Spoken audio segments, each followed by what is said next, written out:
제목을 따라서 하겠습니다. 턱뼈의 언덕과 부르짖는 자의 샘.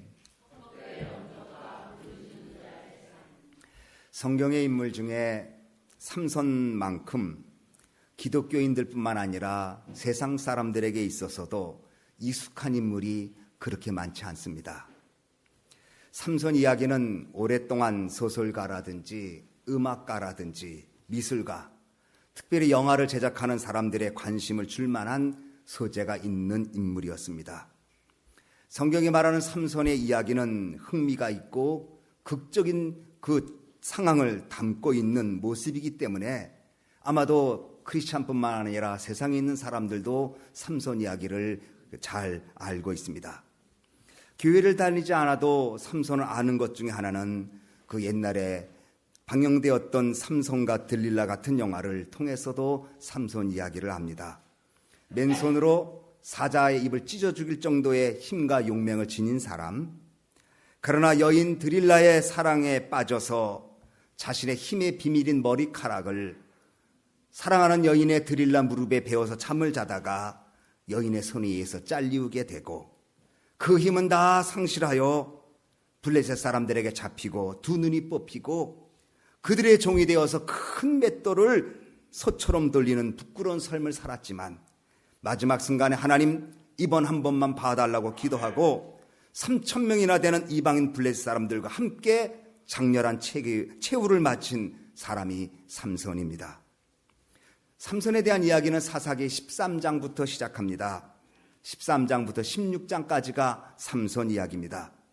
다른 사사에 비해서 삼손 이야기가 4장이나 할애될 정도로 길게 나와 있습니다. 그 이유는 삼손을 통해서 주시는 하나님의 교훈이 많기 때문에 그렇다는 것입니다. 더욱이 오늘 본문의 15장 이전까지 13장 14장까지는 삼손이 이스라엘 백성들에게 그렇게 크게 두각을 나타내지 못했습니다. 그 이유는 다른 사사와 달리 삼손은 주로 혼자서 싸웠습니다. 혼자서 블레셋을 물리치고 혼자서 활동했던 사사였습니다. 기드온이나 입다나 드보라나 여러 사사들은 군대를 모으고 다른 전략가를 모으고 함께 일할 동역자들을 통해서 적들과 싸우며 이스라엘을 지켰는데, 이상하게 삼손은 독불 장군이었습니다. 혼자만 싸웠습니다. 물론 그에게 힘이 남달리 출중했기 때문에 그럴 수도 있지만, 이상하게 삼손은 더불어 싸웠다는 말이 없습니다. 혼자 내치고 혼자 부슬려지고 혼자 1,000명을 물리치는 힘을 발휘했었습니다. 이스라엘의 많은 사사 중에 이렇게 삼손은 혼자서라도 이스라엘을 지킬 수 있는 능력과 힘이 있었던 사람입니다. 그런데 삼손이 사사로 드러나기 전에는 힘은 가지고 있었는데 그 힘을 오히려 자신을 위한, 그리고 그 일로 인해서 블레셋 사람들의 공격을 받는 빌미를 주었습니다. 오늘 11절 말씀 보면 이렇게 말합니다. 유다 사람 3,000명이 에담 바위 틈에 내려가서 삼손에게 이르되 너는 블레셋 사람이 우리를 관할하는 줄 알지 못하느냐? 내가 어찌하여 우리에게 이같이 행하였느냐? 지금 여기는 블레셋 사람들이 관할하고 있는 영토인데 어떻게 내가 지금 이런 일을 할 수 있겠느냐? 그 이런 일이라는 것은 블레셋 그 동네를 여우를 통해서 여우 30마리를 묶어가지고 불 질름으로 말미암아 온 동네를 여우판 만든 사건이 있었습니다. 그러니까 블레셋 사람들은 삼손을 잡을 수가 없으니까 유대 사람을 협박합니다. 삼손을 잡아오지 않도록 하면 너희들을 우리가 진멸시키겠다. 그래서 할 수 없이 유다 사람이 같은 백성이고 민족인데 3,000명이 소집이 되어서 삼손을 잡겠다고 삼손에게 나갔습니다. 그러자 삼손은 같은 민족과 싸울 수 없는 것을 알기에 순순히 그들에게 붙잡혀 줍니다. 그래서 새로 만든 밧줄로 그를 결박하고 블레셋 사람 손에 넘겨주기 위하여 바위에 있는 이것이 오늘 본문의 배경입니다. 그런데 이제 블레셋 사람들이 삼손이 묶여있다는 소식을 듣고 그를 잡으러 내려오는데 14절 말씀을 우리 스크린을 보면서 읽겠습니다. 시작. 삼손이 레이의 이름에 블레셋 사람이 그에게로 마주 나가며 소리를 지르는 동시에 여호와의 신이 권능이 삼손에게 임하매 그 팔 위의 줄이 불탄 삼과 같아서 그 결박되었던 손에서 떨어진지라. 지금 새로 밧줄을 만들어 묶었습니다. 이제 블레셋 사람은 잡혀있는 삼선, 묶여있는 삼선을 결박하고 끌어가려고 하는 순간에 하나님의 성령이 삼선에게 강하게 임하니까 밧줄이 불탄 삼처럼 두둑두둑 끊어지게 되었습니다. 그리고 삼손이 옆에 보니 나귀 턱뼈가 있습니다. 죽은 나귀의 턱뼈, 마른 나귀 턱뼈가 있어서 그것을 집어들고 블레셋 사람 1000명을 내쳤습니다. 그리고 이 사건을 통해서 삼손은 드디어 사사로 이스라엘 백성들에게 인정되게 되었습니다. 20절 말씀에 블레셋 사람의 때에 삼손이 이스라엘 사사로 20년을 지내었다고 말했습니다. 삼손이 1000명의 블레셋 사람이 자기를 잡으러 올 때에 성령이 임하니까 결박되었던 줄을 끊고 옆에 떨어져 있는 나귀 턱뼈를 가지고 1000명을 내치고 그곳 이름을 라맛네이라고 불렀습니다. 라맛네이라는 말은 턱뼈의 언덕이라는 뜻입니다. 1000명의 무장한 군인들을 마른 뼈 조각으로 1000명을 내치고 승리하고 그것의 이름을 라맛네이, 턱뼈의 언덕이라고 불렀습니다. 턱뼈의 언덕 라맛네이가 무슨 뜻입니까? 하나님의 도우심으로 승리했다는 뜻입니다. 단순히 삼손의 인간적인 힘이 아니라 성령님의 능력을 받아서 마른 나귀 턱뼈를 가지고 마른 뼈와 같은 존재이지만 성령의 능력에 붙잡힌 바 되어서 1000명을 해치웠습니다. 삼손이 밧줄에 묶여 있을 때에 성령의 능력이 임했다고 말했습니다. 이때 삼손을 묶고 있던 새 밧줄이 불탄 삼처럼 끊어졌다고 성경은 말합니다. 성령이 함께하면 나를 묶어 있는 밧줄이 불탄 삼처럼 끊어질 줄로 믿습니다. 성령이 임하면 여러분을 묶어 있는 옷간 문제들이 불탄 삼처럼 끊어질 줄로 믿습니다. 여러분들의 사업과 계획을 묶고 있는 것들이 성령의 능력으로 불탄 삼처럼 끊어질 것을 믿습니다. 우리들을 붙잡으려고 하는 죄와 질병과 사망의 권세가 성령의 능력이 있으면 불탄 삼처럼 끊어지게 될 줄로 믿습니다. 삼손은 자기를 결박하고 있고 자유롭지 못하게 하는 새 밧줄이 성령님의 능력이 나고오니 그대로 끊어버렸습니다. 그리고 그 순간 떨어져 있는 나귀 턱뼈가 삼손의 눈에 들어옵니다. 집어들고 1000명을 내쳐서 모조리 죽입니다. 길바닥에 굴러다니는 나귀 턱뼈, 그 한 조각에 성령님이 함께 하시니 온갖 무장을 했던 블레셋 1000명을 단숨에 물리치는 승리의 도구가 되었습니다. 15절과 16절을 우리 또 같이 읽겠습니다. 시작.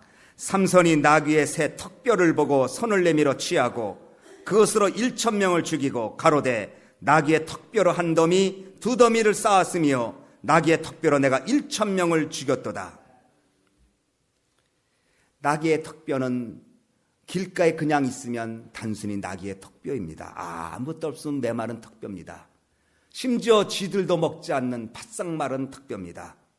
그렇지만 그 턱뼈가 하나님의 권능에 사로잡힌 삼손의 손에 붙잡힘에 놀라운 능력의 도구가 되었습니다. 하나님 손에 붙잡히면 역사가 일어난다는 것입니다. 하나님 손에 붙잡히기만 하면 하나님이 쓰신다는 사실입니다. 내가 나를 볼 때도 마른 조각 같고, 내가 나를 볼 때 마른 막대기 같아도, 내가 나를 볼 때도 쓸모없는 존재 같아도 하나님의 능력에 나와 함께하면 하나님 우리를 써주시는 줄 믿으시기 바랍니다. 세계적으로 유명한 바이올리니스트가 연주를 했습니다. 많은 사람들이 그의 연주를 기대하고 이제 그 음악을 듣습니다.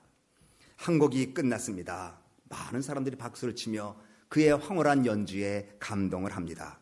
그런데 이 사람이 갑자기 연주 끝난 바이올린을 관중석 앞에서 탁 치면서 바이올린을 부숴버립니다. 깜짝 놀랍니다. 사람들이. 아니, 저 아름다운 소리가 나는 악기를 저렇게 단숨에 부숴뜨리다니 이게 무슨 일인가. 그러자 이번에는 다시 다른 바이올린을 하나 가지고 옵니다. 그래서 말하기를, 여러분, 제가 지금 부숴뜨린 것은 길거리에서 그냥 구입한 아주 값싼 바이올린입니다. 이제 제가 다른 악기를 하나 가지고 또 연주하겠으니 한번 그 음색을 비교해 보십시오. 그리고 이번엔 다른 악기를 가지고 연주합니다. 청중들은 그냥 음악을 좋아할 뿐이지 전문가는 아니니까 특별하게 차이를 느끼지 못할 뿐입니다. 아까 동일하게 훌륭한 음악입니다. 또 박수를 칩니다. 이번에는 그 바이올리니스트가 악기를 소중하게 품에 안습니다. 부서뜨리지 않습니다. 그러면서 하기를, 이게 세계적으로 유명한 악기 스트라디바리우스입니다. 아까 여러분들에게 연주해 준 것은 무명, 그냥 길거리에서 쉽게 구할 수 있는 값싼 바이올린이었고, 지금 제가 연주한 것은 정말 고귀한 악기 스트라디바리우스였습니다. 그런데 여러분은 차이를 느끼십니까? 잘 못 느끼겠습니다. 이때 그가 이렇게 말했습니다. 여러분, 제가 여러분에게 말씀드리고 싶은 것은 바이올린의 가치를 얘기하는 게 아니라, 음악은 악기보다 음악은 연주하는 사람에게 달려 있습니다. 그 악기가 어떻게 연주하는 자 사람의 손에 달려 있느냐에 따라서 탁월한 음색을 낼 수도 있고 둔탁한 음색을 낼 수도 있습니다. 여러분, 우리는 길가에 흔한 악기일지도 몰라요. 그렇지만은 우리가 주님 손에 붙잡히면 하면 주님의 의의 병기가 되는 줄 믿으시기 바랍니다.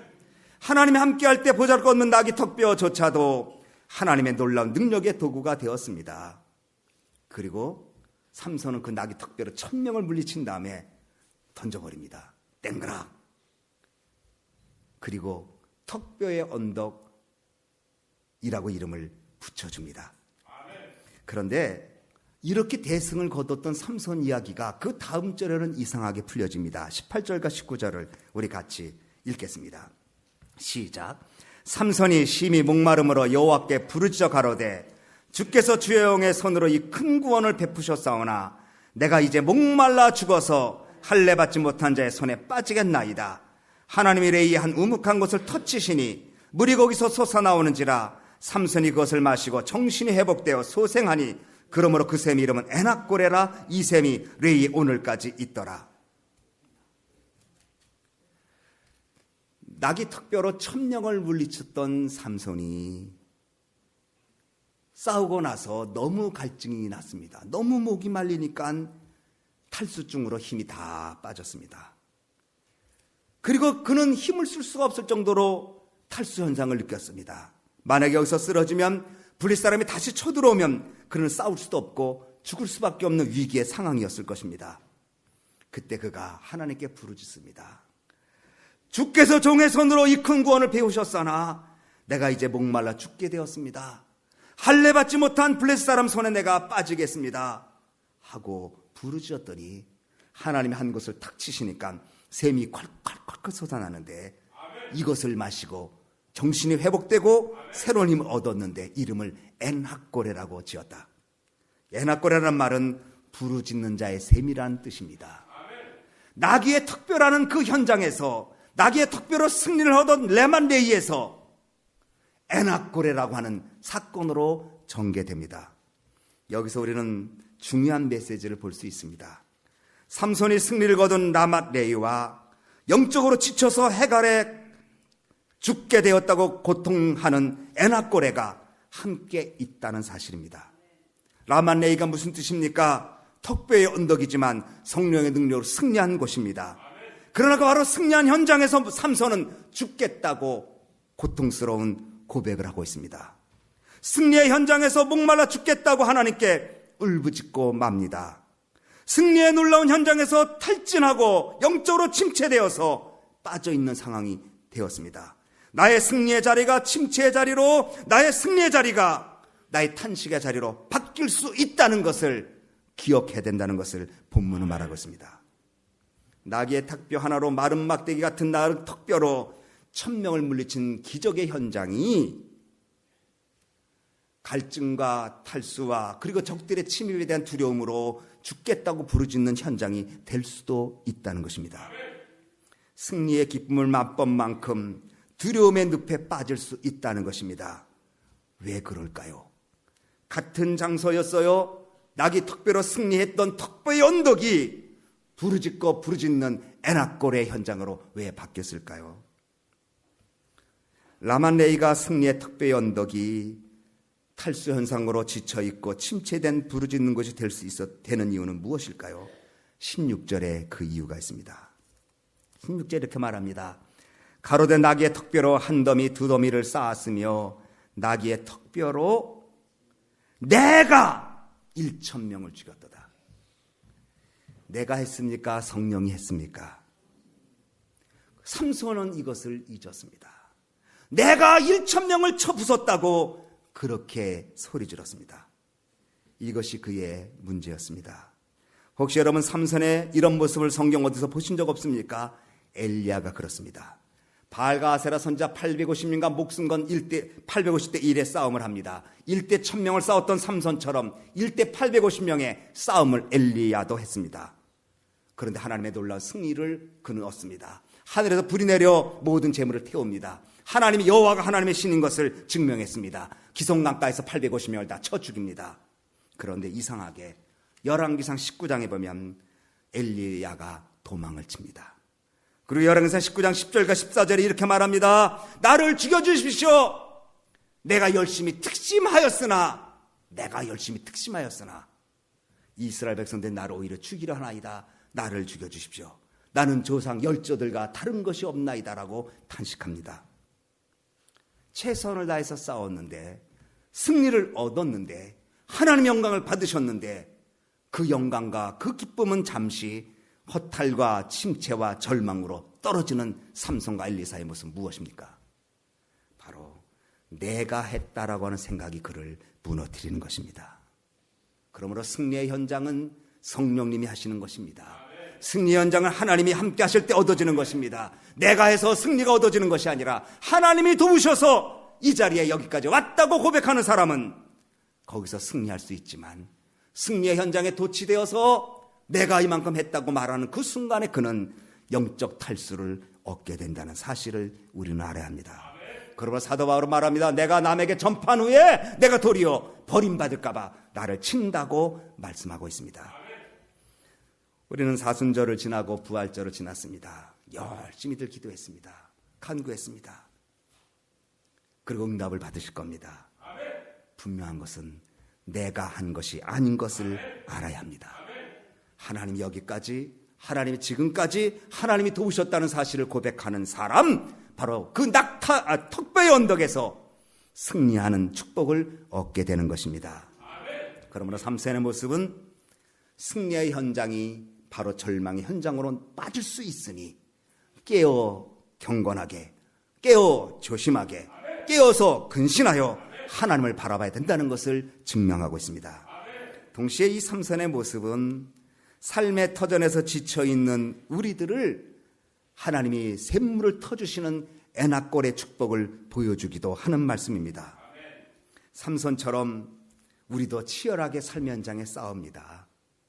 삶의 현장에서 여러분 한 분 한 분이 정말 생존의 무서운 싸움을 하면서 여기까지 오고 계십니다.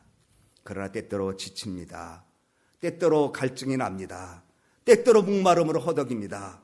때때로 블레셋의 침파에 나를 칠까 봐 두려워하는 것처럼 삶의 문제가 나를 뒤엎을까 봐 두려워합니다. 근데 그 순간에 하나님은 삼손을 위해서 샘을 터 주셨습니다. 바로 그 샘을 터 주신 것이 엔학고레인 것입니다. 18절 말씀 보면 삼손이 심히 목마름으로 여호와께 부르짖어 가로되 주께서 종의 손으로 이 큰 구원을 베우셨사오나 내가 이제 목말라 죽어서 할례 받지 못한 자의 손에 빠지겠나이다. 여러분 기억하십시오. 16절에는 내가 1,000명을 죽었다고 말했는데 18절에는 주께서 종의 손으로 이 큰 구원을 베푸셨다고 말합니다. 나를 버리게 되고 주님이 하셨다고 고백하는 그 순간에 샘물 터지는 줄 믿으시기 바랍니다. 내가 하고 내가 주장하고 내가 했다고 말하면 샘이 터지지 않는데 주님이 하셨습니다. 여기까지 주님 인도하셨습니다라고 부르짖을 때 바로 그 순간에 주님은 마른 땅에 샘물 터지는 축복을 주시는 줄 믿으시기 바랍니다. 삼손이 치열하게 싸웠던 삶의 현장입니다. 땀을 흘리고 정열을 쏟은 곳입니다. 그 레이입니다. 그 정열이 담긴 그곳에 그 삶의 현장에 우리 주님께서 샘물 솟아나게 하실 줄 믿으시기 바랍니다. 그러므로 삼손처럼 목이 마르고 지쳐있고 움직일 수 없는 어려운 상황에서 할 수 있는 것은 부르짖어야 된다는 것입니다. 삼손이 부르짖어 그랬습니다. 심히 목마르고 여호와께 부르짖어 가로되 너는 내게 부르짖으라. 나는 내게 응답하겠고 내가 알지 못한 그거 비밀한 일을 보여주겠다고 주님이 약속하셨습니다. 우리는 살면서 마치 삼손에게 블레셋 사람들이 쳐들어올 것 같은 두려움이 늘 있습니다. 미국의 자동차 회사 크라이슬러가 파산하기 직전에 이 회사를 살려낸 사람이 있습니다. 우리가 잘 아는 아야코카입니다. 아야코카 그분이 이제 CEO가 되어서 그 파산 직전에 있는 크라이슬러를 다시 일으켰었는데, 그분이 이렇게 그 CEO로 일할 수 있게 된 것 중에 하나는 그 아버지의 교훈이 늘 있었답니다. 그 아버지는 그들 그 어린 그리고 젊은 아야코카에게 이렇게 얘기했답니다. 내가 살면서 여러 가지 걱정이 있겠지, 여러 가지 두려움이 있고 염려가 있겠지, 그러나 그것은 끝이 아니야. 너 지난달에 걱정했었던 거 기억해? 작년에 걱정했던 거, 염려했던 거 지금 기억해? 아니지. 내가 걱정하고 있는 것이 지금까지 기억되지 않는 것은 별로 걱정할 일이 그거 아니라는 거야. 그리고 내일을 향해 달리는 것이, 이것이 승리하는 사람이야. 여러분, 몇 년 전에 걱정했던 거 해결됐으면 그거 기억하고 있습니까 지금? 아니요, 지금 기억 안 하죠. 다른 연료를 기억하는지 모르겠어요. 조금 시간이 지나면 기억도 하지 못할 그것을 가지고 우리는 염려하면서 죽을 것 같이 있다면 우리는 우리의 마음에 하나님을 향한 마음으로 바뀌어야 될 것입니다. 하나님은 부르짖는 자의 샘을 열어주십니다. 부르짖되 갈급함으로 부르짖어야 합니다. 목마름으로 부르짖어야 합니다. 애나꼬레가 내 사형에 터지도록 기도해야 합니다. 그때 하나님 우리에게 마른 땅의 샘을 터지는 축복 주시는 줄 믿으시기 바랍니다. 우리는 살면서 턱뼈의 언덕이 있을 수 있고 턱뼈의 언덕이 부르짖는 자의 샘으로 연결될 수 있습니다. 지금의 승리가 되기 위해서는 하나님 앞에만 영광을 돌리고 하나님이 하셨다고 고백해야 합니다. 내가 했고 내가 주장하면 그 승리는 좌절로 다가오게 될 것입니다. 또 하나, 우리가 살면서 목마름의 사건이 터질 때마다 부르짖기를 바랍니다. 하나님은 부르짖는 자의 기도를 들으시고 응답하실 것입니다. 끝이 아닙니다. 나는 끝이라고 생각할 때 하나님은 시작인 것을 믿으시기 바랍니다. 나는 문이 닫혔다고 할 때 하나님은 열어준다고 말씀하신 것을 기억하시기 바랍니다. 여기에 삼손이 우리에게 주는 교훈이 있는 것입니다. 삼손은 턱뼈의 언덕을 경험했고 부르짖는 자의 샘의 애나꼬리를 경험한 후에 그는 이스라엘 백성의 사사로 등극합니다. 20절 말씀을 우리 다 같이 봉독합니다. 시작. 블레셋 사람의 때에 삼손이 이스라엘 사사로 20년을 지내었더라. 사랑하는 소망교회 식구들, 여러분과 제가 하나님 앞에 쓰임받는 일꾼으로 드러나기 위해서 낙이 턱뼈 같은 존재이지만 주의 손에 들리기를 소원하고 승리할 때마다 주님 하셨다고 고백하고, 혹시 내 삶의 현장이 메마르고 갈급한 상황이 터질 때마다 마른 땅에 샘물 터지게 하신 하나님, 샘물 터지게 해달라고 기도하여 애나꼬레를 체험하는 여러분 되어서 하나님 앞에 사사로, 하나님 앞에 인정받는 일꾼으로 우뚝 서는 여러분 되어지기를 주님의 이름으로 축원합니다. 축원합니다.